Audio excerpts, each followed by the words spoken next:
figurative painter that uses quite traditional techniques and oil painting, which was really developed in this city.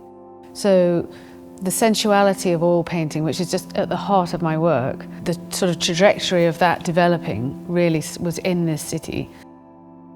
What I like about it so much is you have cheek to jowl, you have the history of painting, of figurative painting in Titian and Tintoretto, next to the most contemporary art showing at the Giardini and in the Biennale, and the ideas, political and cultural ideas going on of our contemporary life. And that sitting together with a historical perspective in a lived city that's on the water it's like nowhere else on earth.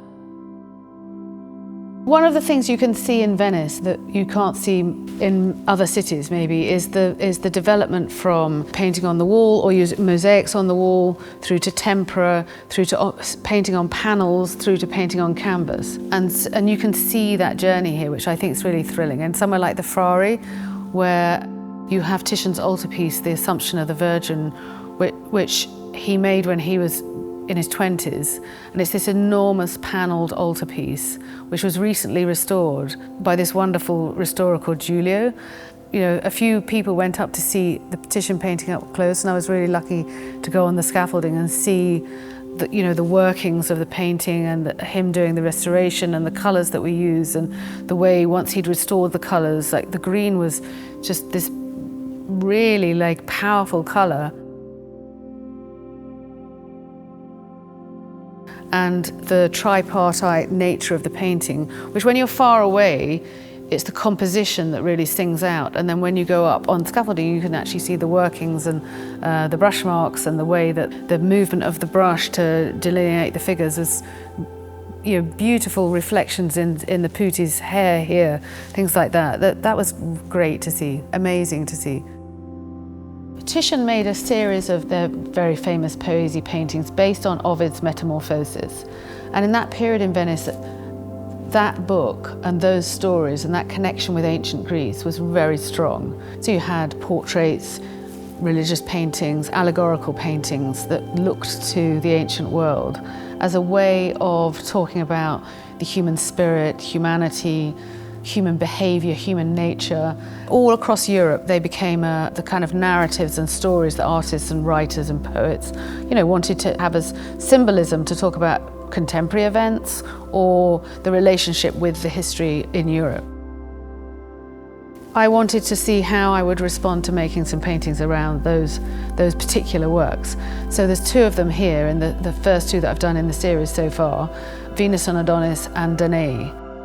And the story of Danae, she is the daughter of King Acrisius, who visits the Oracle of Delphi and who tells him, you're not going to have a son, but your daughter is going to have a son, Perseus, and he is going to kill you and take over your seat as a king. So the king, Acrisius, panics about that and locks Danae up in Copper Tower. And I use gold oil bars rather than a shower of gold or a point of gold. I've used these gold oil bars that weave in and out of the painting and in and out of the flesh as this sort of tapestry of making and be symbolic for this gold of Zeus. And she's got red hair from the Copper Tower, so I've used different elements in an allegorical sense to stand for parts of the story.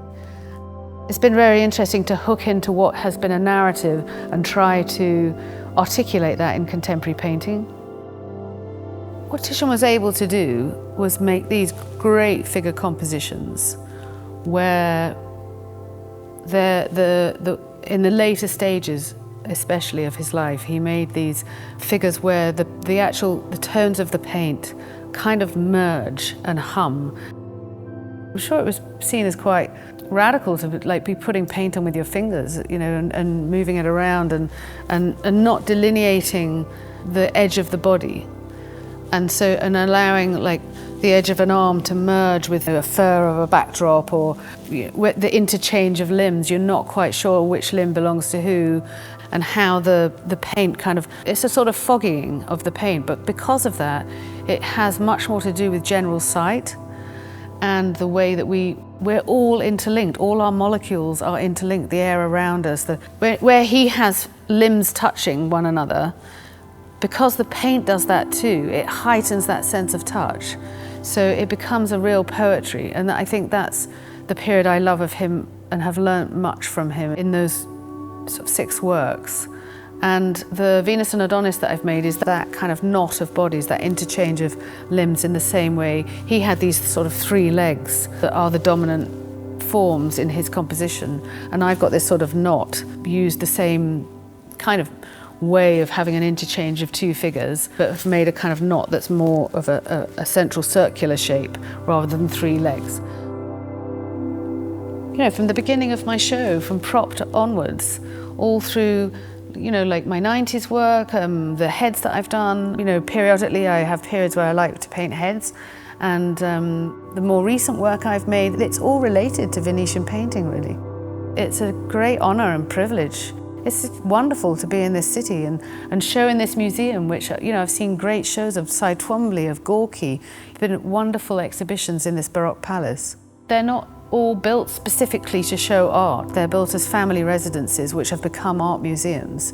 So there is an intimacy to the, you know, to the rooms and the buildings and the architecture. The way of putting this show together and showing certain parts of my work was sort of dictated by the architecture in the rooms, of how I could group the works together, with a big grand salon which I'd put my bigger works in. The smaller works with no windows were perfect for drawings, for example. And so I've been able to sort of have aspects of my work. The Madonna and Child. Byzantium painting, for example, is very influenced by the paintings of Venice, and that Byzantium period comes from Torcello, and a lot of the mosaics came from Istanbul or Constantinople. So there's that whole Byzantium influence that was very strong here. That painting was very influenced by what was going on in this city. And so it's amazing to actually, emotional to have the work here.